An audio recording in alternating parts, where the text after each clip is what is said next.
以前成日聽人講勤力就會發達，但現實係好多人忙足一世都係只係啱啱好夠揾食。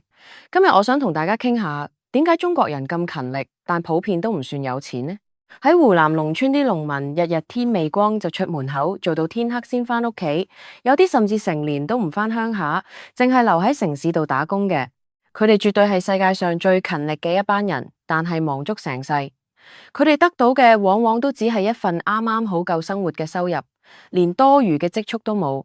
一世都喺溫飽嘅邊緣度掙扎喎。我哋再睇下地球嘅另一邊，好似 Bill Gates 咁，佢都確實係早出晚歸，但佢嘅身家有成過百億美金。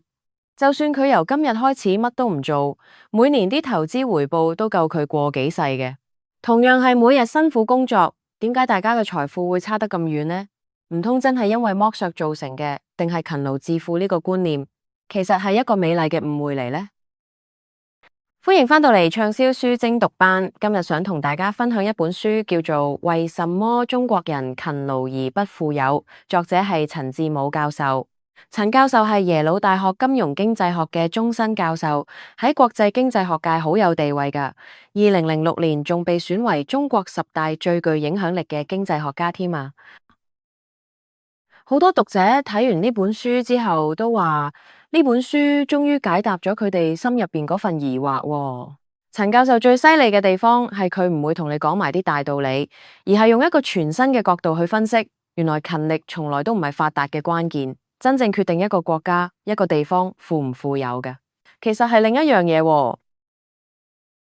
2001年嗰陣，有個叫施正榮嘅中國人喺無錫創辦咗尚德電力，呢間公司係由零開始嘅，直至到2007年，佢一年嘅銷售收入就已經去到14億美金咁多啦。而施正榮嘅個人身家呢，就仲誇張，有成29億美金咁多啊！聽落都係個普通人變成有錢佬嘅故事嚟啫，冇咩特別啊。但陳教授就做咗一個好有趣嘅比較啦，佢將施正榮嘅收入同當年清朝乾隆皇帝成個朝廷嘅收入擺埋一齊比較。喺乾隆中期，即係1766年左右，成個大清朝廷一年嘅總收入大約係4937萬兩白銀。如果我哋按今日白銀嘅價錢嚟換算，大約只係相當於而家嘅11.4億美金啫。即係意味住一間喺2001年先至創辦嘅民營公司，只係用咗短短6年嘅時間，佢一年嘅營收就已經超過咗當年乾隆盛世整個朝廷嘅全年收入啦。一個現代企業家所控制嘅財富，竟然可以輕易咁超過200幾年前一個盛世嘅皇帝。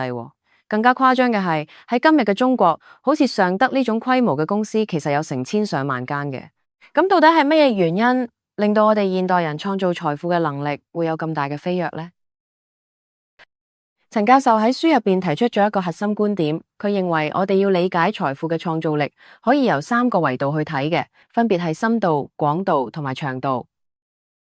首先我哋講下深度啦，呢個維度其實係講緊喺單位時間入邊你可以生產到幾多嘢。以前我哋人手做衫，一日可能先至做得到1件，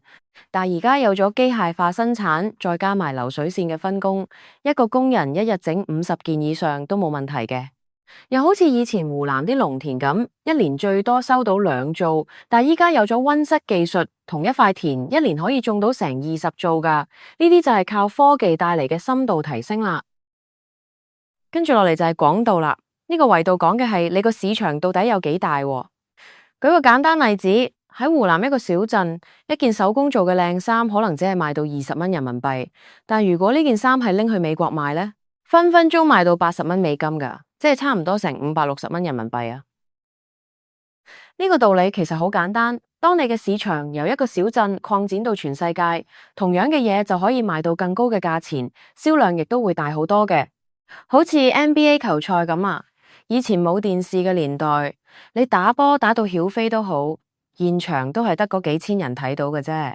但係依家有咗電視轉播同埋全球化嘅市場，一場波可以有幾億甚至10幾億人同時收睇嘅，所以就解釋咗點解姚明一年嘅人工可以有成1500萬美金啦。如果冇咗市場嘅廣度擴張，呢種天文數字根本就唔會出現啦。最後一個維度係長度，呢一點係最多人忽略嘅，但其實佢先至係令到現代人可以喺短時間內變到咁有錢嘅關鍵嚟啊！呢度講嘅長度其實係時間嘅維度，亦即係證券市場同資本市場嘅力量嚟。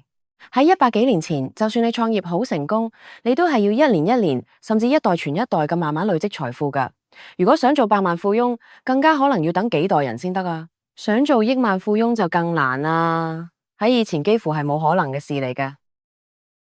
但係自從有咗股票市場之後，成件事就唔同晒啦。股票可以令到一個創業者將未來無限咁多年嘅收入預期提早折現，變做今日嘅錢喎。所以點解 Bill Gates 20幾歲，李彥宏30幾歲就已經可以有幾十億美金嘅身家呢？因為佢哋唔使等幾十年先至慢慢拎翻呢啲錢，而係透過資本市場一次過將未來嘅價值兌現啊！呢個亦都解釋咗點解現代社會會出現咁多後生嘅億萬富翁啦，因為證券市場將未來嘅錢變咗做今日嘅錢，極大咁加速咗財富實現嘅速度啊！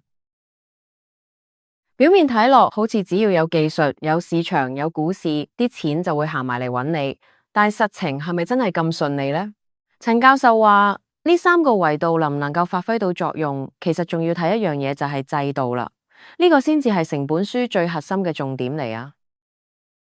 佢將25個國家嘅人均 GDP 同就業人士嘅平均工時放埋一齊比較，結果發現一個幾令人感嘆嘅事實，原來越勤力嘅國家反而越窮喎。人均 GDP 同勤勞嘅程度竟然係成一個好明顯嘅反比關係啊！點解會咁嘅呢？因為當一個國家嘅制度機制唔係有利於市場交易嗰陣呢，大家付出嘅大部分勞力其實都係用嚟抵消緊啲制度成本。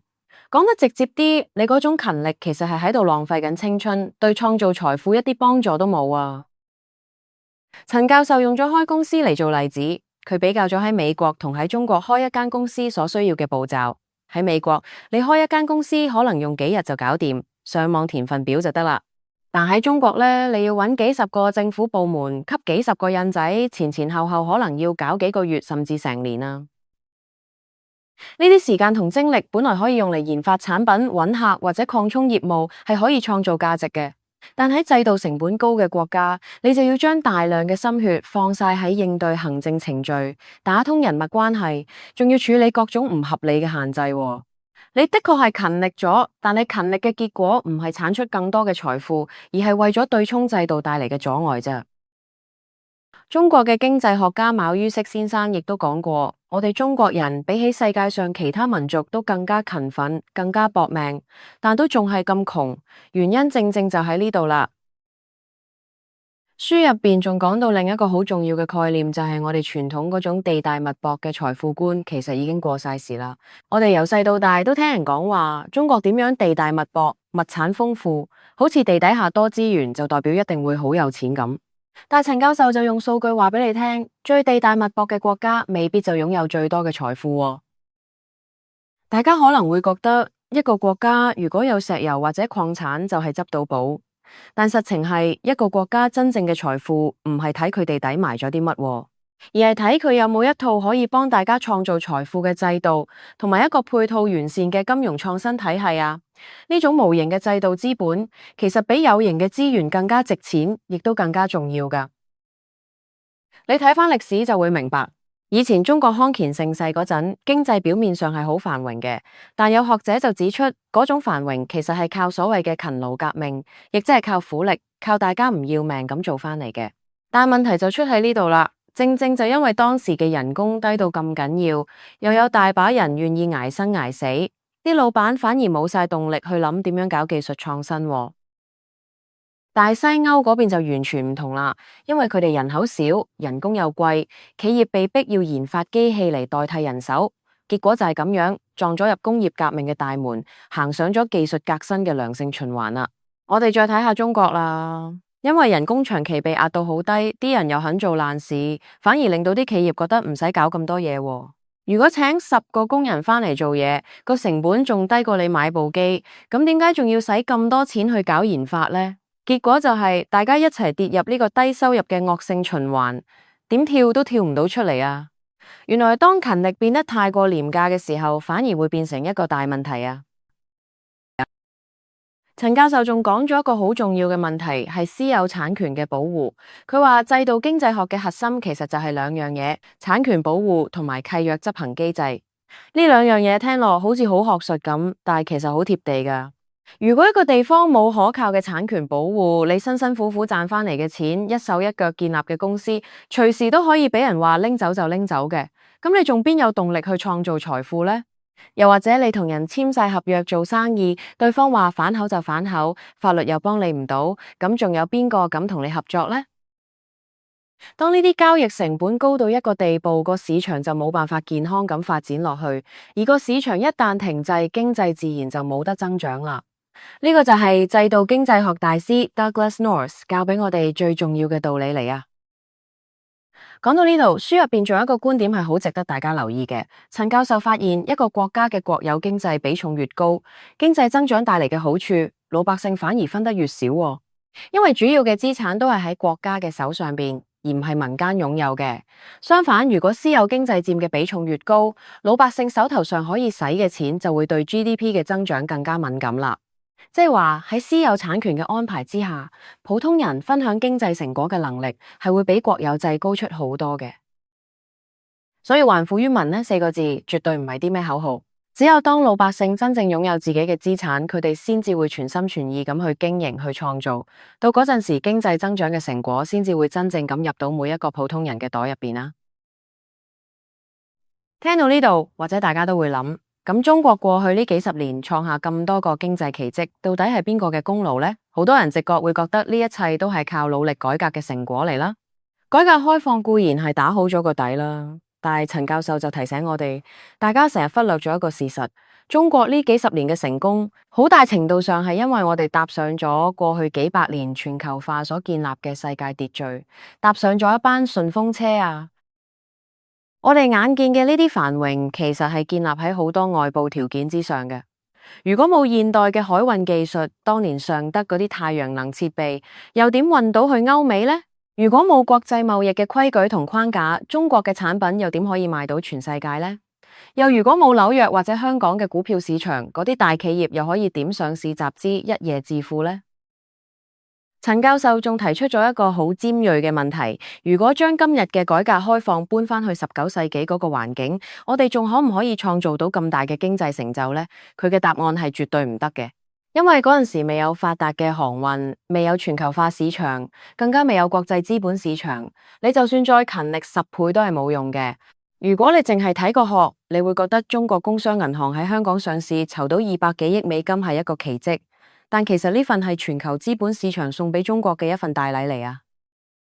陳教授亦都做咗一個思想實驗，如果當年洋務運動之後，中國嘅發展冇俾戰亂打斷，一直由全球化嘅力量去推動，咁今日啲農民嘅生活又會過成點呢？可惜歷史上嘅動盪一次又一次咁中斷咗老百姓改善生活嘅機會，再加上戶籍制度、城鄉歧視呢啲框框，更加約束咗基層嘅發展空間啊！所以陳教授認為，只有進一步嘅開放，先至係真正解放民間力量嘅唯一出路嚟啊！呢種飲水思源嘅反思真係好重要。我哋唔應該因為成功咗，就覺得一切都係自己嘅功勞，而唔記得世界大局帶俾我哋嘅機遇啊！書入邊仲有一個部分係講價值觀嘅問題嘅。喺舊時嘅農業社會，大家對價值嘅定義確實係好窄嘅，一定要係你生產出有形嘅嘢，好似係糧食、布匹咁，大家先至會覺得你有貢獻。所以點解以前做買賣嘅人會被叫做奸商呢？就係因為大家覺得佢哋只係將啲嘢搬嚟搬去，根本冇整過任何新嘅嘢出嚟嘅。甚至連讀書人都俾人覺得係冇創造價值嘅，因為佢哋手上冇製造出任何一件摸得到嘅產品啊。但喺現代經濟學嘅角度嚟睇，運輸呢件事本身就已經係喺度創造緊價值啦。例如將一件喺湖南只係值20蚊嘅衫運去美國，變咗做值560蚊，中間嗰份差價其實就係實實在在嘅價值提升嚟啦。而知識就更加係財富嘅源頭嚟啊！一個好嘅商業模式，一項技術發明，或者一套有效嘅管理方法，呢啲無形嘅嘢所創造出嚟嘅財富，遠遠超過你靠賣苦力揾翻嚟嘅錢啊！所以陳教授提醒我哋，大家一定要更新自己個腦入邊嗰套價值觀，唔好再用農業社會嘅眼光去理解乜嘢先至係真正嘅勤勞，更加唔好隨便定義乜嘢先至係真正嘅價值啊！